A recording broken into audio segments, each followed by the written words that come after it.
20 വർഷമായി സൗദിയിലെ റിയാദ് ജയിലിൽ കഴിയുന്ന അബ്ദുൾ റഹീം ഉടൻ പുറത്തിറങ്ങുമെന്ന പ്രതീക്ഷയിൽ കുടുംബവും നാട്ടുകാരും. റഹീമിന്റെ ശിക്ഷാ കാലാവധി കഴിഞ്ഞ ദിവസം അവസാനിച്ചിരുന്നു. മോചനവുമായി ബന്ധപ്പെട്ട നിയമ നടപടിക്രമങ്ങൾ അന്തിമഘട്ടത്തിലാണെന്നും നടപടി പൂർത്തിയാക്കുന്ന മുറയ്ക്ക് റഹീം നാട്ടിലെത്തുമെന്നും എംബസി വൃത്തങ്ങൾ സൂചിപ്പിച്ചെങ്കിലും കൃത്യമായ തീയതി വ്യക്തമാക്കിയിട്ടില്ല. പതിറ്റാണ്ടായി സൗദി ജയിലിൽ കഴിയുന്ന അബ്ദുൾ റഹീമിനെ കാത്തു കഴിയുകയാണ് കോഴിക്കോട് കോടമ്പുഴയിലെ വീട്. 2006 ഡിസംബർ 24-നാണ് സൗദി പൗരന്റെ 15 വയസ്സുള്ള ഭിന്നശേഷിക്കാരനായ മകൻ മരിച്ച സംഭവത്തിൽ അബ്ദുൾ റഹീം ജയിലിൽ പോകുന്നത്. വധശിക്ഷയ്ക്ക് വിധിച്ചെങ്കിലും പിന്നീട് റിയാദ് കോടതി ശിക്ഷ ഇളവ് ചെയ്ത് 20 വർഷത്തെ ജയിൽവാസമാക്കുകയായിരുന്നു.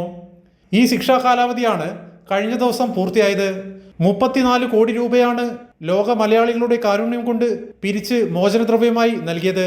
ബാക്കിയുള്ള 11.5 കോടി രൂപ എങ്ങനെ വിനിയോഗിക്കണമെന്ന് റഹീം നാട്ടിലെത്തിയതിനു ശേഷം തീരുമാനിക്കുമെന്ന് നിയമസഹായ സമിതിയിലെ ഭാരവാഹികൾ പറഞ്ഞു. പ്രവർത്തനം വളരെ കൃത്യവും സുതാര്യവുമായ രീതിയിലാണ് നടന്നത്. റഹീം മോചിതനായതിന് ശേഷം അതിനെപ്പറ്റി ആലോചിച്ചതിന് ശേഷം അതിലൊരു തീരുമാനം എടുക്കുന്നതാണ്. ബന്ധപ്പെട്ട വകുപ്പിൽ നിന്ന് മോചന ഉത്തരവ് ലഭിക്കുന്നതോടെ നാടുകടത്തൽ കേന്ദ്രത്തിലേക്ക് റഹീമിനെ മാറ്റും. ഫൈനൽ എക്സിറ്റിനു വേണ്ടി റഹീമിന് താൽക്കാലിക പാസ്പോർട്ട് എംബസി കഴിഞ്ഞ ദിവസം നൽകിയിരുന്നു. കൈരളി ന്യൂസ്, കോഴിക്കോട്.